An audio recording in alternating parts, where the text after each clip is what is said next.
Ikaze nanone kuri The Boss Papa nk'uko mubimenyereye mu kiganiro igikosi muri ino minsi tugiye kugenda tugaruka kuri turno ya 2024 ariko kandi turacyari kumwe n'abantu bitabiriye na turno ya 2023.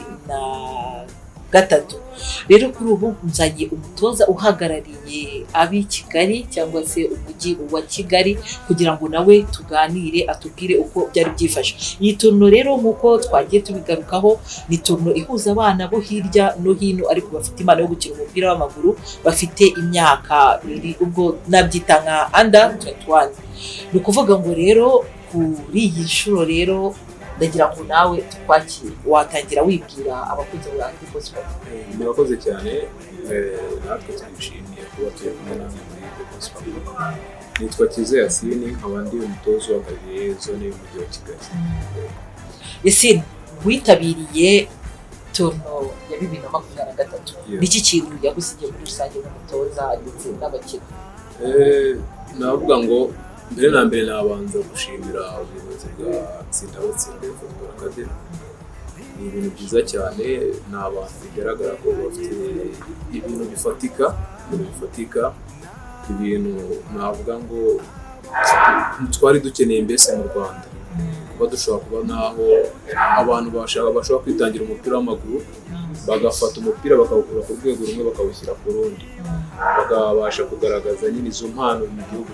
Njyewe najyaga nkunda no kubivuga, nta karite y'umukinnyi n'umwe utaba mu Rwanda, yaba umukinnyi ufite karite nk'iya Messi, ufite nk'iya De Bruyne arahari, ariko noneho turabura ya scouting iremereye.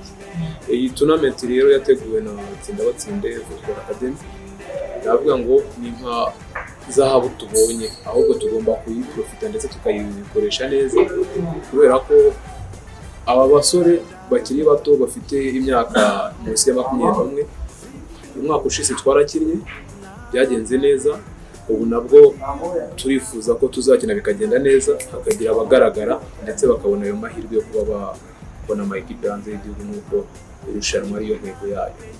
Hanyuma twitega iki noneho kuri zone ya Kigali duhagarariye?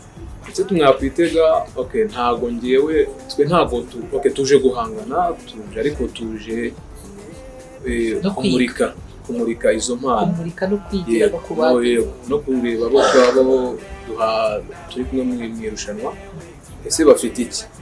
Navuga nti icyo mwakwitega ni uko ubushize ndumva mu mujyi wa Kigali hari hatoranyijwe muri ekipe twari dufite abakinnyi bagera muri 3.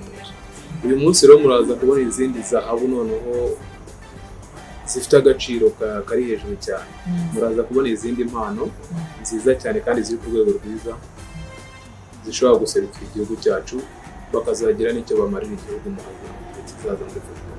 Hanyuma ambiance n'abatoza kumwe n'abantu kuburi kubabona haba ari muri refectoire ndetse no mu madotwari, urabona bimeze bite muri rusange?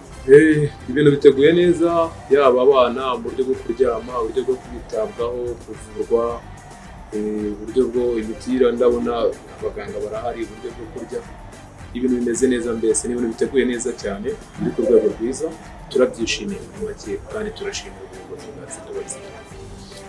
Murakoze rero mugire umugoroba mwiza. Namwe murakoze cyane.